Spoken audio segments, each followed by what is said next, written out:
Assalamualaikum warahmatullahi wabarakatuh. Halo semuanya teman-teman. Selamat malam, selamat datang kembali di channel kesayangan kita, channel Ilo Ekstrim. Dan masih bersama saya Ilo. Dimanapun teman-teman berada, semoga teman-teman selalu dalam keadaan sehat walafiat tanpa kekurangan satu apapun dan dimurahkan rizkinya. Amin, amin, ya robbal alamin. Dan pada kesempatan yang baik ini saya akan membawakan satu kisah dari penulis favorit kita semua, Rastra Ksatria. Wow, kalau bicara tentang Rastra Ksatria pasti langsung keingetnya sama Wasis dan Galih. Tapi untuk kisah Rastra Ksatria malam ini tidak tentang Wasis dan Galih. Dan kali ini kisahnya keren banget teman-teman. Kisah tentang rumah tangga seorang pria bernama Setio yang memiliki istri bernama Rati dan juga kedua anaknya yang lucu-lucu dan pintar yaitu Bimo dan Dita.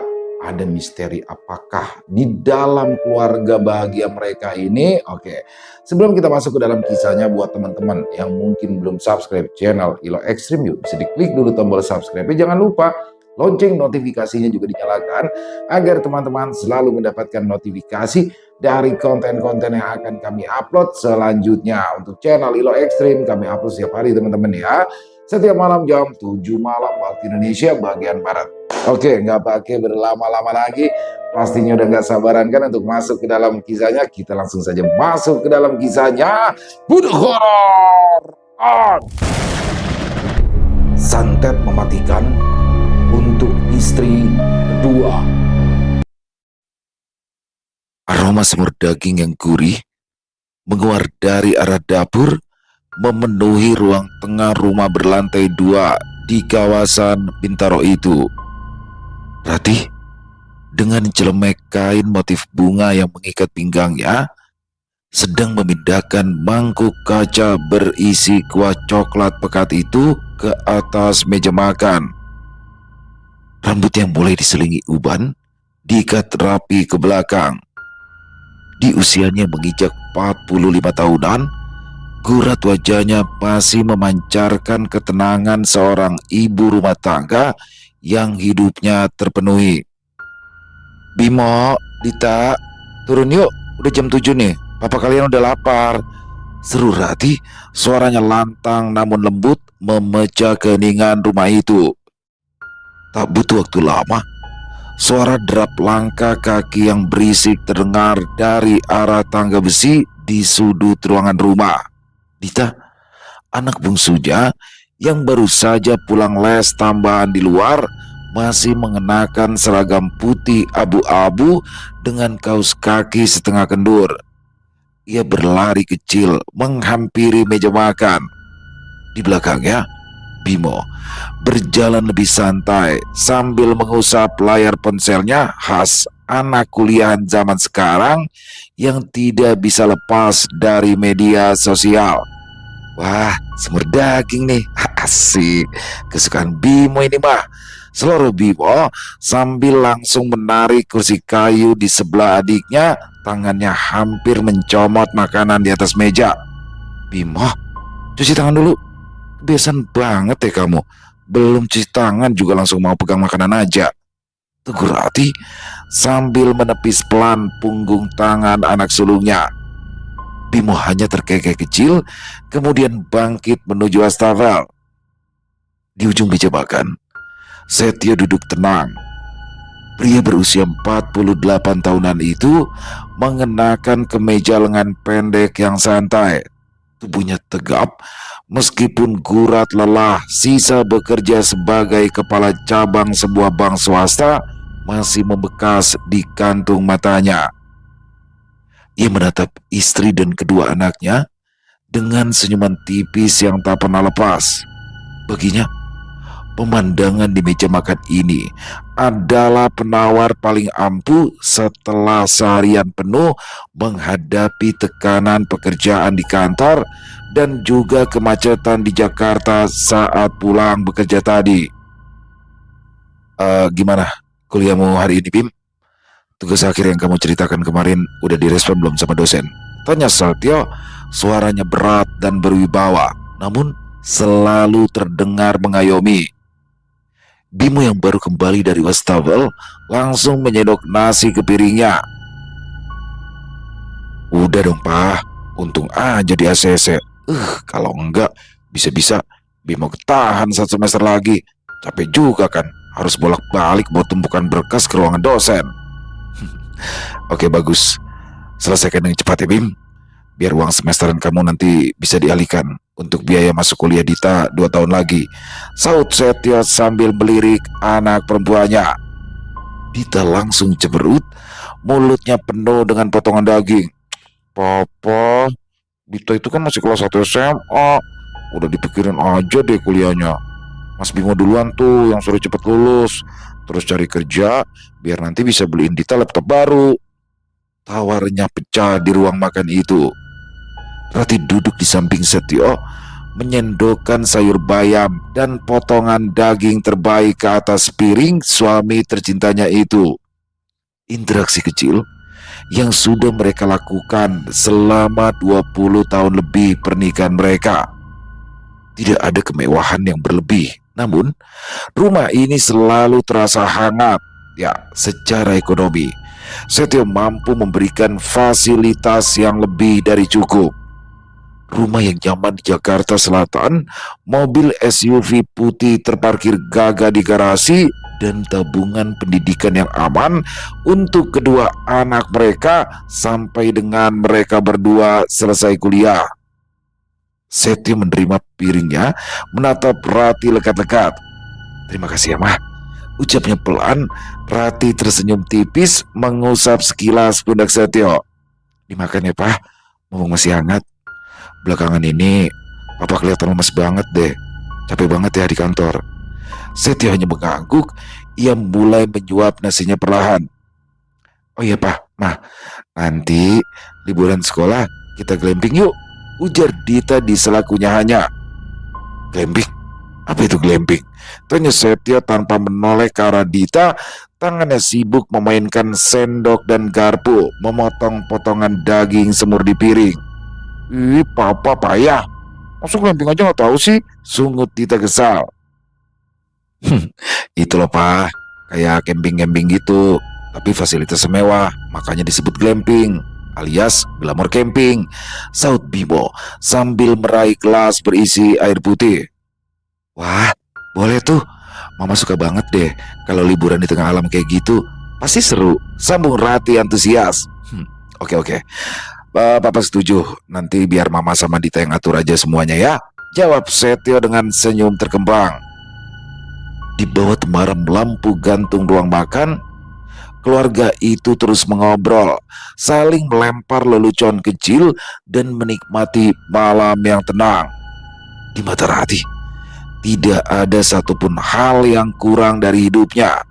Setio adalah suami yang setia, bertanggung jawab, dan tidak pernah menyembunyikan apapun darinya selama ini.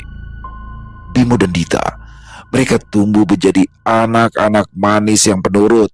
Rumah tangga mereka adalah perwujudan dari sebuah kebahagiaan yang utuh. Namun, di balik tawa Dita yang melengking malam itu, di balik kunyahan rakus Bimo, Setio sempat tertegun beberapa detik.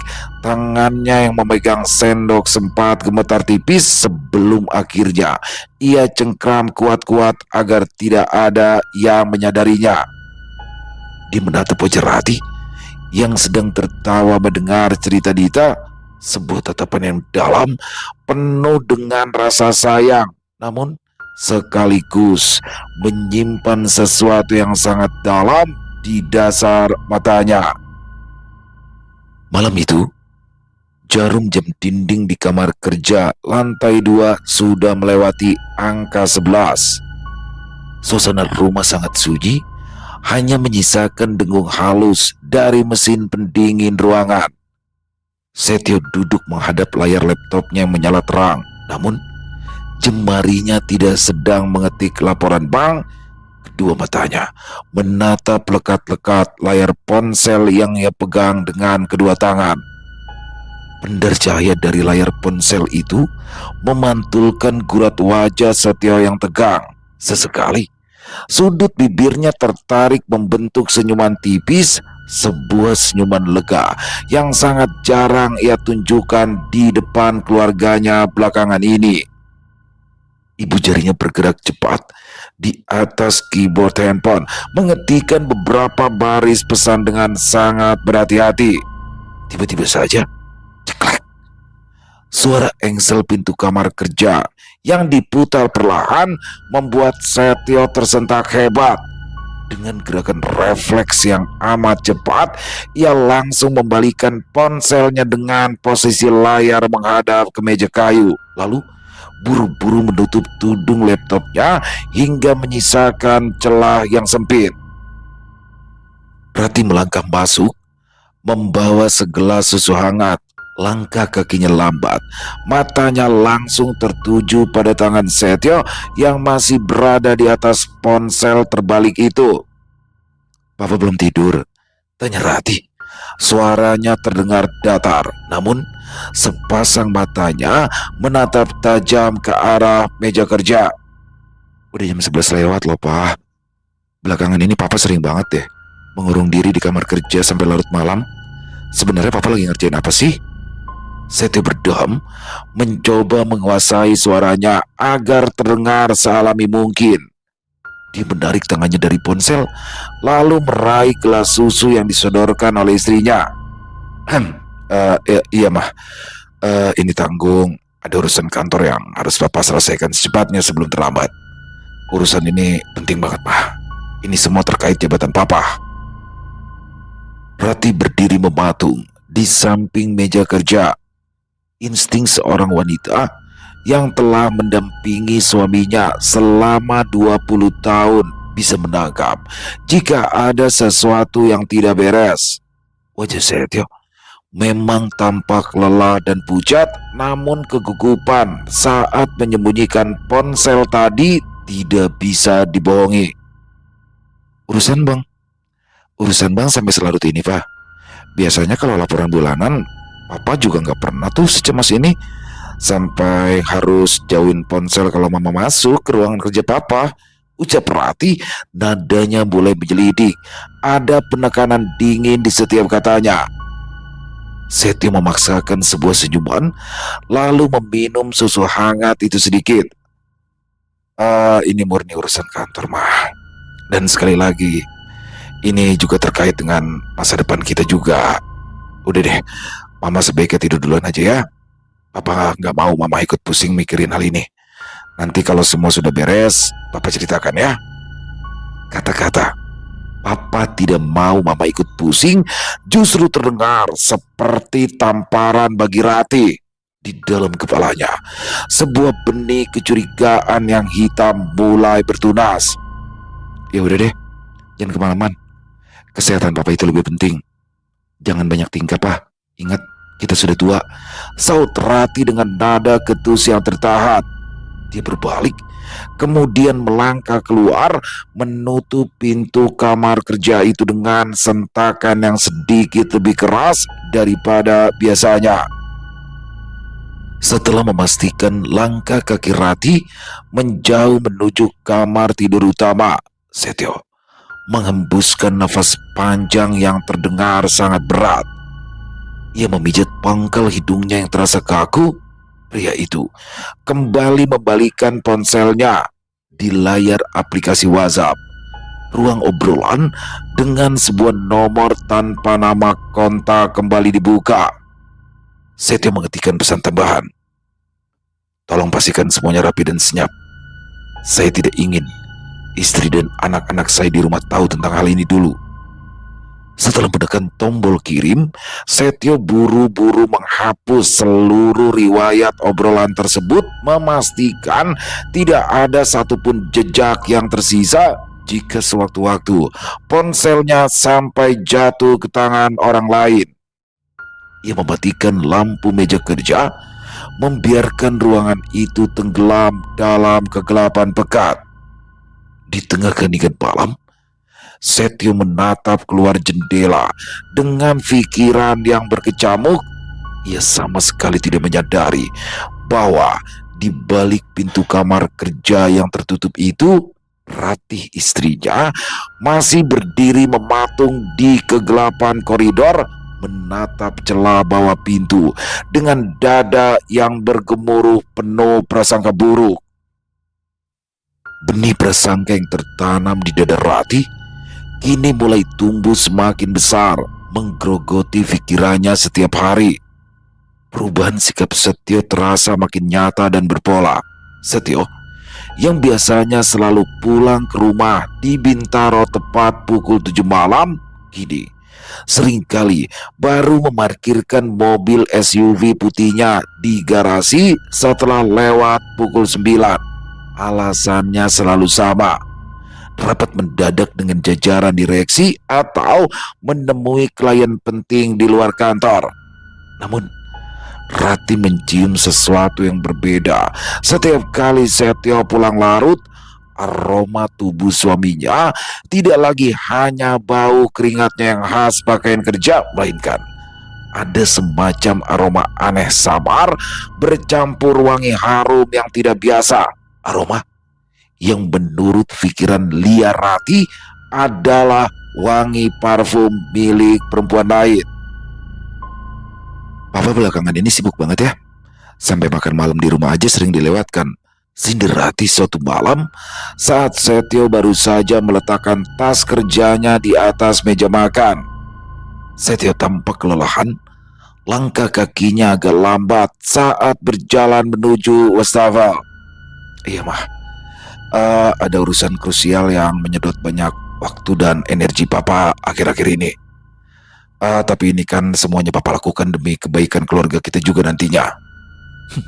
Demi kebaikan kita atau demi perempuan itu? Batin Rati rahangnya mengeras menahan dongkol. Ya pinter-pinter bagi waktu juga dong Pak. Keluarga ini kan juga butuh kehadiran Papa. Gak cuma numpang makan tidur aja di rumah. Sindir Rati semakin ketus membuat Setio hanya tersenyum getir.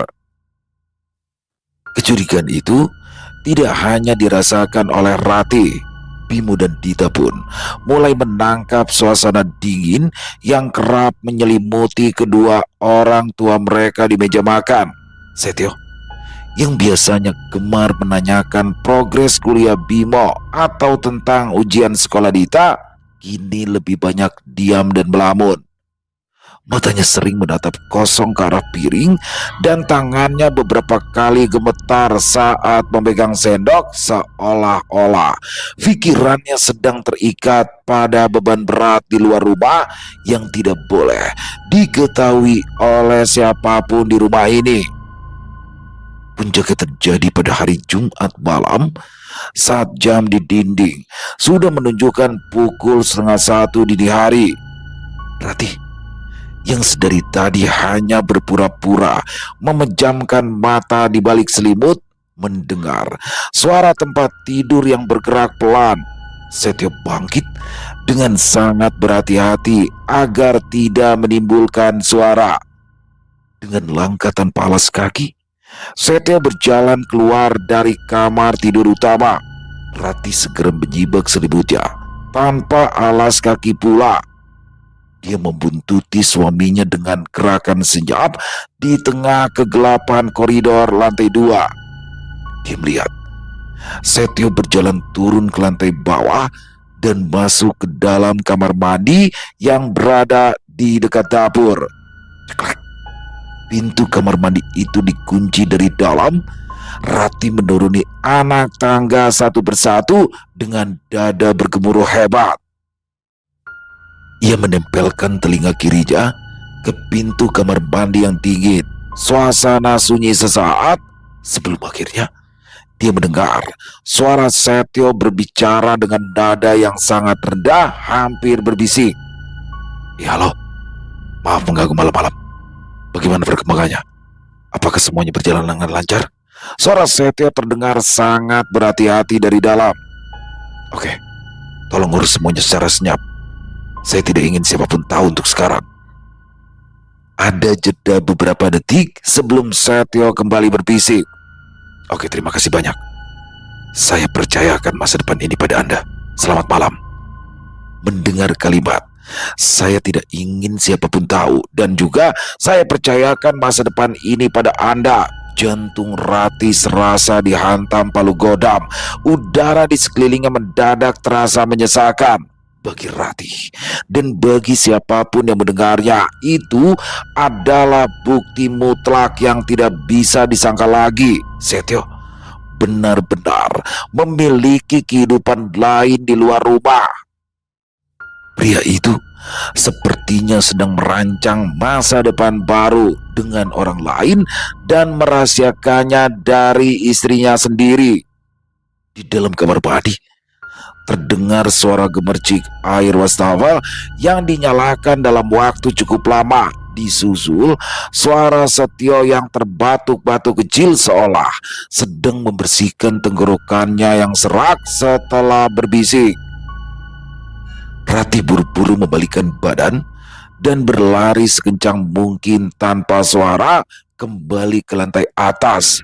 Ia masuk ke dalam selimut, memejamkan mata erat-erat saat air mata kekecewaan yang panas mulai membasahi bantalnya. Rasa cinta yang selama 20 tahun ia rawat dengan kehangatan, malam itu runtuh total, berganti menjadi sebuah gumpalan dendam hitam yang dingin. Rati bertekad, dia harus melihat sendiri dengan mata kepalanya apa yang diketik oleh Setio di dalam ponselnya, apapun caranya. Malam berikutnya, hawa dingin sisa hujan petang masih terasa pekat merayap melalui sela-sela jendela kamar. Setio sudah tertidur pulas di samping Rati, nafasnya terdengar berat dan tidak teratur. Mungkin efek dari kelelahan bekerja di kantor sekaligus menyimpan rahasia. Di atas meja nakas, ponsel hitam milik Setio tergeletak pasrah. Rati membuka matanya. Di tengah kegelapan kamar yang temaram, dadanya bergemuruh, dipacu oleh dendam dan rasa penasaran yang sudah membakar kewarasannya sejak malam. Di depan pintu kamar mandi, ia melirik suaminya sejenak, memastikan pria itu tidak terusik. Dengan gerakan yang teramat senyap, Rati menggeser tubuhnya, mengulurkan tangan dan menyambar ponsel tersebut. Ibu jarinya bergerak cepat, mengetikkan kata sandi yang sudah ia hafal di luar kepala, tanggal, bulan, dan tahun pernikahan mereka. Begitu layar utama terbuka, Rati langsung menuju aplikasi WhatsApp. Jantungnya berdegup begitu kencang hingga telinganya berdengung.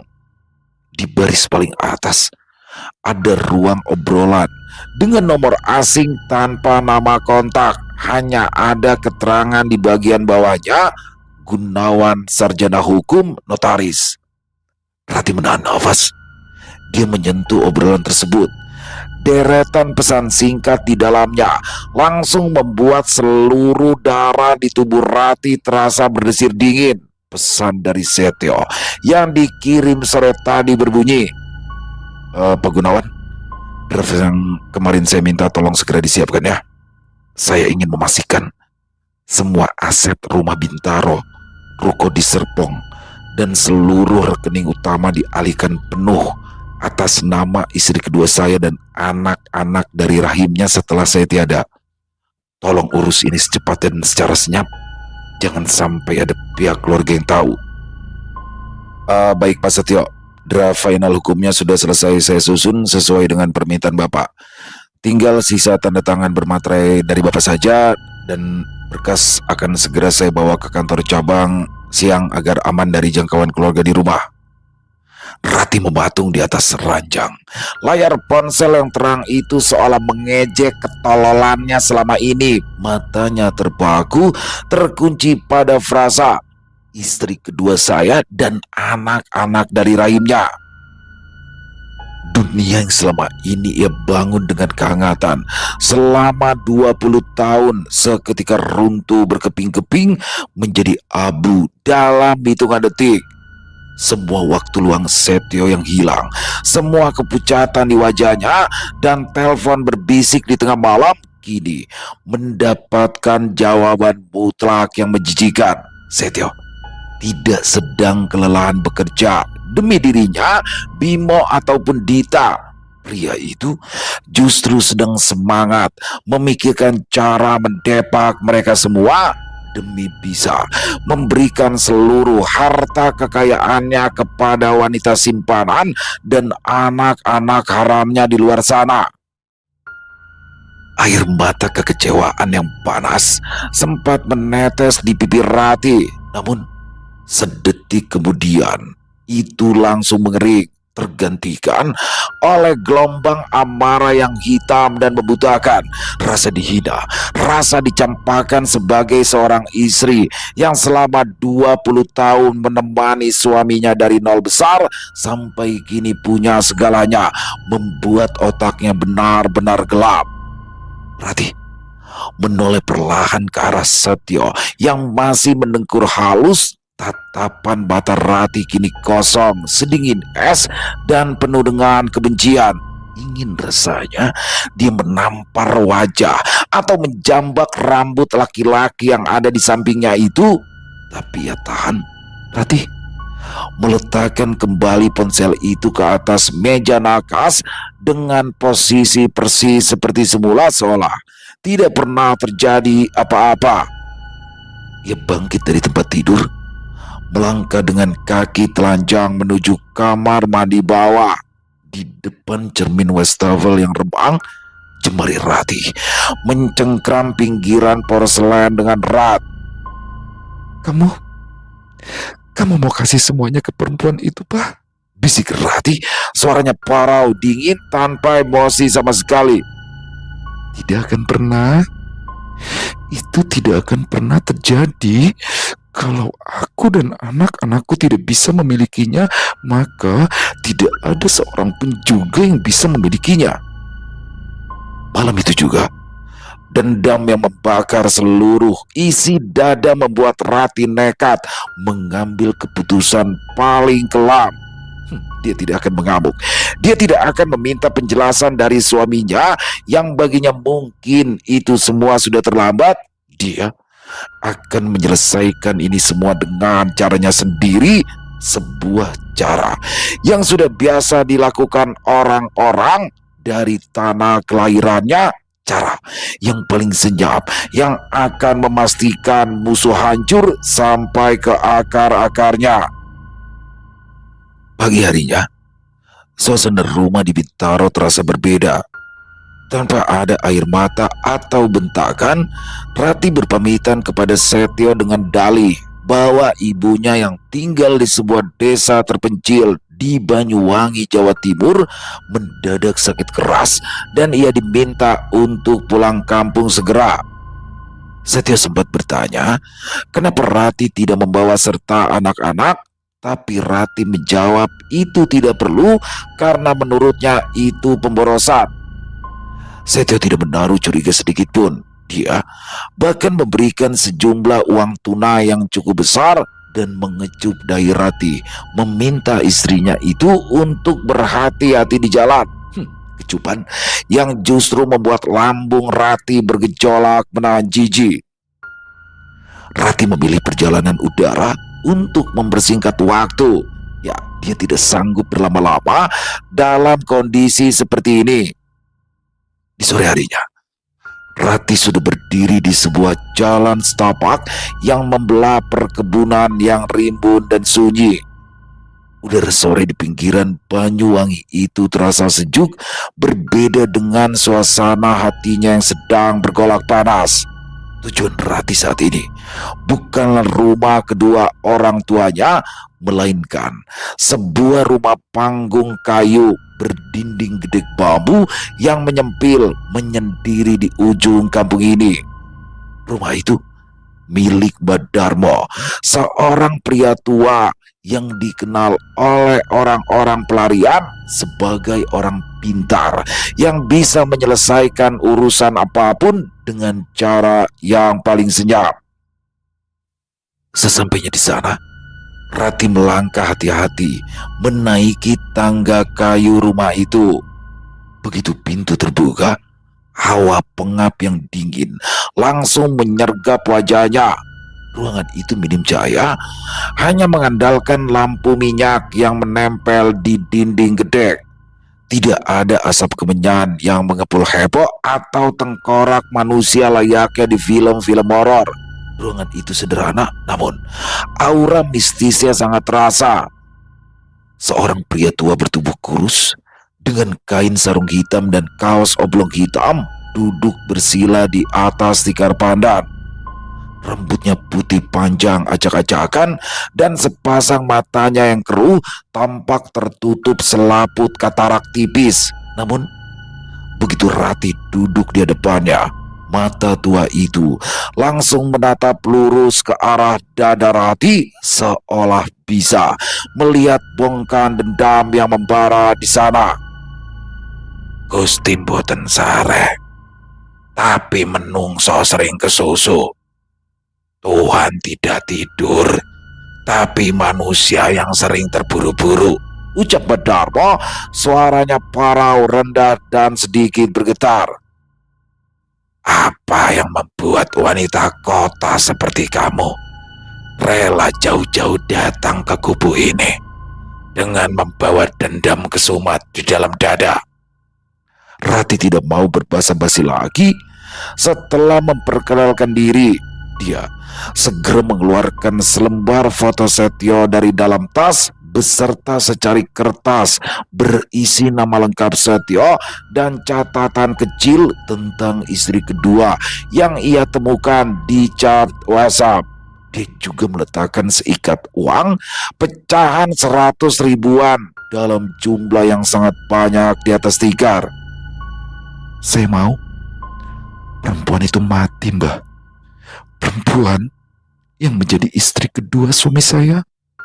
Saya juga mau semua anak yang lahir dari rahim perempuan itu mati tanpa sisa, Mbah, ujar Rati. Suaranya datar, dingin dan tegas. Tidak ada keraguan sedikit pun di matanya. Badarmo terkekeh kecil menatap tumpukan uang itu, lalu beralih ke foto Setio. Aku suka keteguhan hati yang berselimut dendam. Kekeh Badarmo kemudian dia mengambil sebilah keris kecil berkarat yang terselip dari balik sarungnya, lalu menggores sedikit jempol tangannya sendiri hingga cairan merah menetes ke atas kertas nama tersebut. Santet milikku ini tidak main-main, bisik Badarmo, matanya mendadak melotot tajam. Cara kerjanya tidak akan pernah meleset. Jin yang kukirim akan melacak garis darah dan bau rahim dari istri kedua suamimu itu. Kemanapun mereka pergi, darah mereka akan mendidih, paru-paru mereka akan menyempit, dan mereka akan mati berbarengan dalam satu hari. Kamu yakin? Ujar Badarmo menguji keteguhan hati Rati. Saya yakin, Mbah. Sangat yakin. Buat mereka mati mengenaskan, Mbah. Biar suami saya tahu rasanya kehilangan apa yang paling dia cintai. Saut Rati penuh dendam. Badarmo mengangguk pelan. Ia mulai merapalkan mantra dalam bahasa Ongis yang cepat dan berbisik. Suasana di dalam rumah kayu itu mendadak berubah drastis. Udara terasa turun beberapa derajat hingga membuat pundak Rati meremang. Dari sela-sela dinding bambu terdengar suara desingan angin malam yang aneh, mirip seperti suara rintihan perempuan yang tertahan di kejauhan. Ritual itu selesai dalam waktu tak sampai 1 jam. Badarmo meniup lampu minyak tanah hingga ruangan itu gelap gulita seketika. Urusanmu sudah selesai. Pulanglah ke Jakarta. Hitung waktu dari sekarang. Dalam hitungan hari, istri kedua suamimu akan mati bersama seluruh keturunannya. Rati tersenyum puas di tengah kegelapan. Ia kemudian berpamitan lalu bangkit melangkah keluar dari rumah gubuk itu dengan perasaan lega luar biasa. Di dalam kepalanya, dia sudah membayangkan bagaimana hancurnya Setio saat menerima kabar bahwa wanita simpanannya beserta anak-anaknya tewas secara mengenaskan. Rati berpamitan pulang, dan saat ia melangkah meninggalkan pekarangan rumah Mbak Darmo, seekor gagak hitam hinggap di atas pohon menatap punggungnya dengan lengkingan paro yang panjang. Malam itu, santet mematikan sudah dilepas bersama dendam membara di hati Rati. 3 hari setelah Rati kembali dari Banyuwangi, suasana di rumah Setio di Bintaro tampak kembali normal. Setio masih terlihat sibuk dengan segala urusan kantor menurut pengakuannya. Bimo juga sudah kembali ke rutinitas kampusnya di Jakarta Barat, dan Dita tetap bersekolah seperti biasa. Namun, atmosfer di dalam rumah itu seolah berubah, diselimuti dendam dan kebencian yang dalam dari seorang istri yang merasa dipermainkan. Hari itu adalah hari Kamis. Jarum jam menunjukkan pukul 2 siang tepat di sebuah kafe di dekat kampus daerah Grogol. Bimo sedang duduk menghadap laptopnya bersama 3 orang teman sekampusnya. Udara siang itu sangat terik, namun pendingin ruangan di dalam kafe terpasang cukup kencang. Tiba-tiba Bimo menghentikan ketikanya. Dia merasakan tenggorokannya mendadak gatal dan sangat kering, seolah-olah ia baru saja menelan segenggam pasir. Dia meraih gelas es kopi di sampingnya, meminumnya hingga tandas. Namun rasa gatal itu justru berubah menjadi rasa terbakar yang hebat. Bim, kenapa lu, Bim? Muka lu merah banget kayak gitu, Bim? Tanya salah satu teman yang duduk di depan. Bimo tidak bisa menjawab. Dadanya terasa seperti dialiri pasir panas yang membara. Nafasnya tercekat di pangkal leher. Ia tersedak hebat, lalu batuk dengan brutal. Detik berikutnya, cairan merah kental berbusa menyembur dari mulutnya, mengotori layar laptop dan kertas-kertas tugas di atas meja. Teman-temannya menjerit histeris saat tubuh Bimo mendadak kejang, kemudian kaku, jatuh terjerembab dari kursi kayu, kemudian kejang-kejang lagi di atas lantai dengan mata yang mendelik ke atas. Paru-parunya menyempit, menolak setiap hembusan oksigen yang masuk. Bima meregang nyawa di depan teman-temannya dengan cara yang tragis.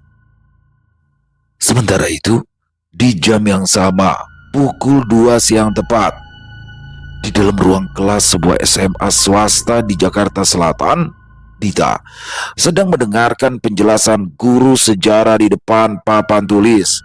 Suasana kelas agak riuh oleh suara kipas angin gantung yang berputar lambat. Tiba-tiba saja, Dita mendadak kepalanya merasa pening luar biasa, seolah ada paku besar yang ditancapkan di ubun-ubunnya. Bersama dengan itu, rasa perih menjalar di kulit kepalanya saat ia meraba rambut kuncir kudanya. Gumpalan rambut panjang yang lebat rontok begitu saja di telapak tangannya. Bukan 1 atau 2 helai, melainkan segenggam penuh, disertai kulit kepala yang mengelupas dan berdarah. Dita menjerit ketakutan.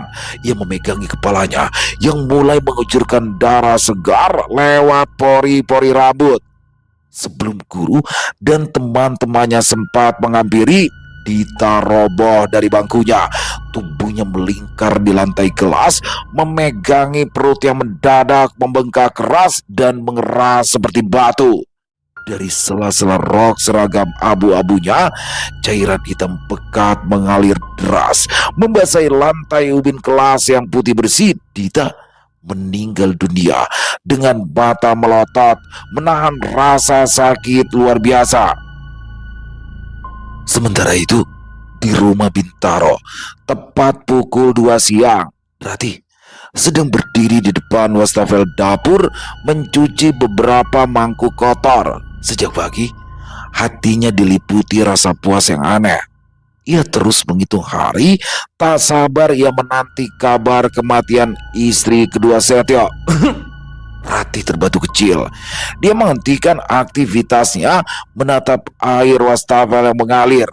Rasa bulas yang teramat sangat tiba-tiba memuntir isi perutnya, persis seperti rasa sakit yang digambarkan oleh Mbak Darmo saat ritual santet di Banyuwangi. Rati melangkah mundur, memegangi perutnya. Nafasnya mendadak pendek dan berbunyi tipis. Udara di sekelilingnya mendadak berbau anyir darah yang sangat pekat. Jantungnya berdegup dengan liar, menghantam rongga dadanya seakan-akan mau pecah. Darah segar berwarna merah kehitaman keluar dari mulut dan hidungnya, menetes deras, membasahi celemek motif bunga yang ia kenakan. Tubuh Rati lemas ketika ia jatuh berlutut di atas lantai dapur yang dingin. Rati menatap tangannya yang bersimbah darah sendiri dengan mata melotot ngeri. Sebelum otaknya sempat mencerna apapun, tiba-tiba paru-parunya mengencang sepenuhnya, memutus pasokan udara ke otak. Rati tersungkur di lantai dapur dengan posisi tubuh meringkuk menghadap meja makan. Rati tewas bersimbah darahnya sendiri. Malam harinya, langit di atas kawasan Bintaro tertutupi mendung tebal yang menggantung rendah. Rumah berlantai 2 yang biasanya hangat itu kini telah dipasangi bendera berwarna kuning terang di bagian samping pagarnya. Setio duduk seorang diri di sofa ruang tengah. Setelah orang-orang yang selesai tahlilan hari pertama berpamitan pulang, pakaian kokonya kusut, rambutnya berantakan, dan wajahnya tampak 10 tahun lebih tua. Pria itu merasa lelah. Tadi siang, ia harus bolak-balik dari rumah sakit setelah mengurus jenazah Bimo dan juga Dita, serta menemukan Rati, istri tersayangnya, sudah terbujur kaku di lantai dapur. Di sore harinya, pemakaman dilaksanakan secara serentak, dan di malam harinya dia harus mengadakan tahlilan. Tubuhnya terasa lemah, tapi itu tak seberapa dibanding rasa hancur di hatinya. Kehilangan 3 orang yang paling dicintainya, 3 orang yang selama ini menjadi penyemangat hidupnya, harus pergi dengan cara yang paling tragis yang tak pernah ia bayangkan sebelumnya. Di dalam dadanya ada rasa sesak luar biasa yang kian menyiksa. Setio terbatu kecil, memuntahkan gumpalan darah kental beraroma amis ke atas tisu. Tubuhnya sudah berada di ambang batas. Setio lalu meraih tas kerjanya, mengeluarkan sebuah amplop coklat yang selama ini ia kunci rapat di laci kantornya. Sebuah dokumen yang menjadi alasan mengapa wajahnya kian hari kian kempot dan memucat. Ia membuka lembaran pertama. Kanker paru-paru stadium 3B. Ya, vonis itu sudah ia terima sejak 3 bulan yang lalu. Dokter memperkirakan usianya tidak akan melewati pergantian tahun. Setio sengaja menyembunyikan penyakit ini, menolak kemoterapi, dan memilih pulang larut malam untuk melakukan pengobatan alternatif sekedar untuk mengulur waktu. Dia menghapus semua jejak rekam medis dan berbohong tentang kejutan masa depan, karena ia menolak melihat Rati menangis dan anak-anaknya kehilangan fokus belajar di sisa hidupnya yang sangat singkat. Namun bukan surat medis itu yang membuat air mata Setio luruh deras menghantam meja kaca, melainkan selembar draft hukum notaris yang ada di bawahnya. Berkas itu berjudul Surat Pernyataan Pengalihan Aset dan Harta Waris Utama. Di lembar kedua berkas hukum tersebut tertera nama jelas penerima kuasa waris, Rati Puspitasari. Namun di balik teks legalitas hukumnya, Gunawan sang notaris terpaksa menuliskan status Rati sebagai istri kedua. pernikahan di bawah tangan atau siri. Setio meremas pinggiran kertas itu dengan tangan gemetar hebat. Kenyataan pahit yang ia sembunyikan selama puluhan tahun adalah Setio pernah menikah secara resmi di catatan sipil saat usianya masih sangat muda dengan seorang wanita di kampung halamannya.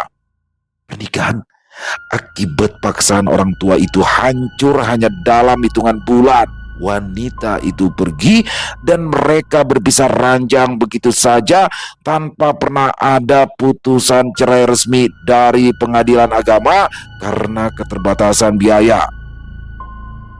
Ketika Setio merantau ke Jakarta dan kemudian bertemu dengan Rati, mereka saling mencintai. Namun saat itu orang tua Rati tidak merestui hubungan mereka karena menilai jika Setio belum memiliki pekerjaan yang layak dan akan membawa Rati dalam hidup kekurangan.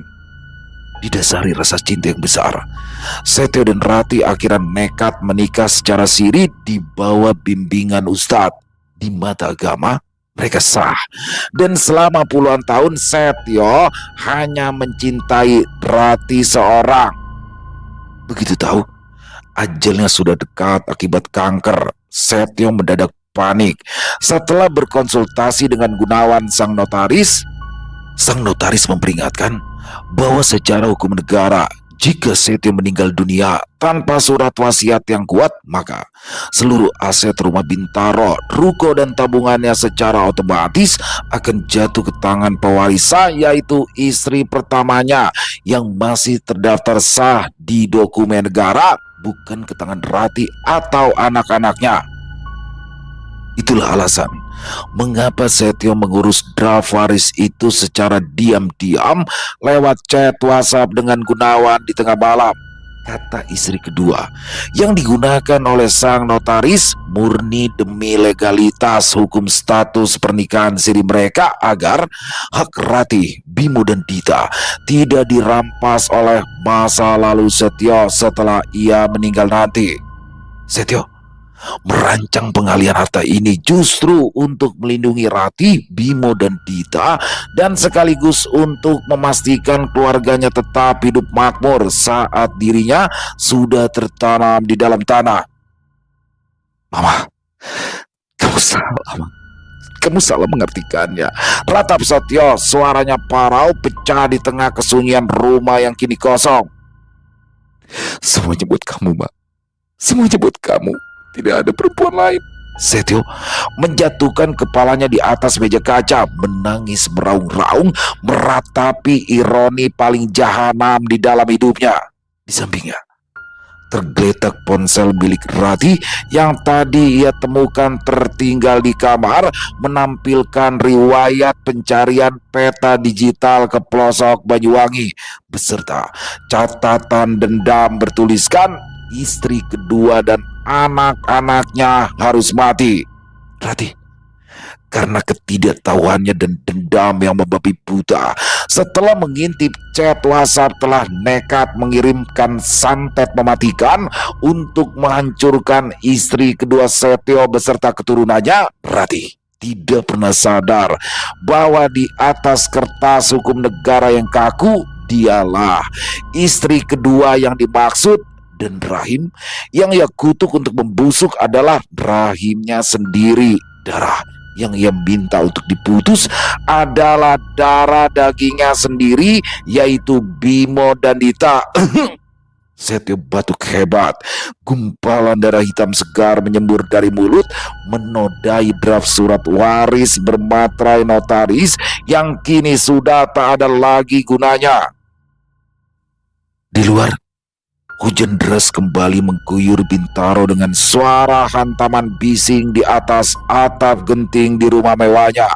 Di dalam rumah yang kini terasa sunyi, Setio dibiarkan sekarat sendirian bersama kanker yang pelan-pelan menggerogoti dadanya, ditemani penyesalan seumur hidup atas rahasia yang berniat melindungi namun justru berakhir membantai seluruh orang yang dicintainya. Selesai. Oh, luar biasa, keren banget. Kisah dari Rastra Ksatria memang nggak bisa ditebak ya teman-teman ya. Tadinya saya pikir ini kisah biasa nih. Seorang istri disakiti terus kirimin santet, udah gitu aja ya kan untuk pelakor itu. Ternyata kisah Rastra Ksatria tidak semudah itu teman-teman ya. Ini sangat-sangat benar-benar tragis. Ternyata apa yang dicurigai Rati itu tidak benar. Aduh Rati, dia baca sepotong-sepotong, jadinya langsung aja tuh ngambil kesimpulan di dalam otaknya, pulang ke Banyuwangi, kampung halamannya, ngirimin santet buat istri kedua. Ternyata istri kedua itu adalah Rati sendiri. Setio, kenapa Anda tidak jujur sama pasangan Anda puluhan tahun hidup berdua? Tapi itulah teman-teman ya, banyak sekali hikmah di sini yang kita bisa ambil ya. Kalau memang sedang ada masalah ya ngomong aja, apalagi suami istri kayak Setio nih. Ternyata dia cancer teman-teman, dia menderita cancer stadium 3B dan katanya menurut dokter umurnya nggak panjang lagi. Please, come on. Banyak orang-orang yang divonis seperti itu tapi dengan semangat hidup yang membara, dukungan dari lingkungan sekitar, banyak sekali teman-teman mereka yang tetap bertahan sampai saat ini. Jadi jujur adalah yang terbaik. Walaupun niatnya Setio baik ya, dia ingin mempersiapkan semuanya, bahwasanya di masa lalunya ternyata dulu dia pernah punya istri yang tercatat di hukum negara. Jadi benar teman-teman, apabila memang secara hukum itu akan jatuh ke tangan si istri pertama, karena secara hukum ya di sana, karena Rati mereka hanya menikah secara siri. Ya, kalau mungkin dalam sebutannya di bawah tangan ya, hanya dengan seorang ustadz. Jadi ini nggak kuat. Dan Rati nggak tahu tentang masa lalunya Setio. Nah, ternyata Rati mengirimkan santet untuk diri dia sendiri dan juga untuk mungkin teman-teman yang cewek ya. Apabila menemukan seperti yang Rati temukan itu ya ngomong aja. Ternyata kan apa? Di bawahnya ada lanjutannya. Istri kedua yang bernama Rati Puspitasari. Jadi apa, warisan itu sebenarnya buat Rati dan anak-anaknya Bimo sekaligus Dita. Tragis banget ya, inilah teman-teman. Saya suka banget sama kisah-kisah Rastra Ksatria karena apa? Endingnya benar-benar nggak bisa ditebak dan selalu wow, keren pakai banget. Semoga Mas Rastra tetap konsisten ya. Selain menulis Wasis Gali juga menulis kisah-kisah putus keren seperti ini. Ditunggu lagi kisah-kisah selanjutnya.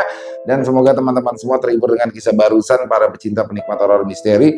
Lebih khususnya lagi kepada para subscriber dari channel Lilo Extreme. Buat yang suka dengan videonya, bisa diklik tombol like ya, tombol hype-nya. Jangan lupa bantu juga di-share ya link video ini ke teman-teman yang lain agar juga ikut merasa terhibur. Buat teman-teman yang punya komentar lain, yang punya pendapat lain tentang kisah barusan, silakan bisa menuliskannya di dalam kolom komentar ataupun hanya sekedar saling menyapa. Insya Allah kami akan menjawabnya satu persatu.